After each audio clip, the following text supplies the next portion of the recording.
गज़ल number 4, जिसके शायर हैं नासिर काज़मी, उर्दू बाल भारती, नवी जमात की नज़्म।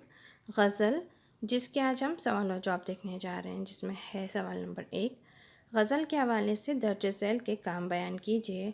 नंबर 1 है दरियाओं का पानी, नंबर 2 है चश्मों की रवानी और नंबर 3 है शायर। तो जवाब देखिए। नंबर 1, दरियाओं का पानी कोई भूली बिसरी कहानी सुनाता है। नंबर 2, चश्मों की रवानी अंधेरी शाम के पर्दों में छिपकर रोती है।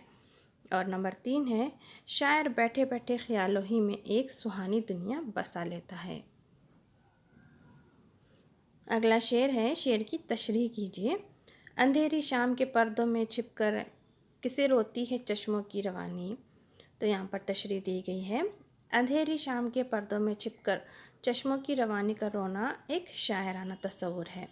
शाम के अंधेरे में चश्मों की रवानी की आवाज़ सुनकर शायर को ऐसा महसूस होता है जैसे अंधेरी शाम के पर्दों में छिपकर चश्मों की रवानी मातम का न हो, मगर वह कैसे रोती है इस बात को समझने से शायर कासिर है।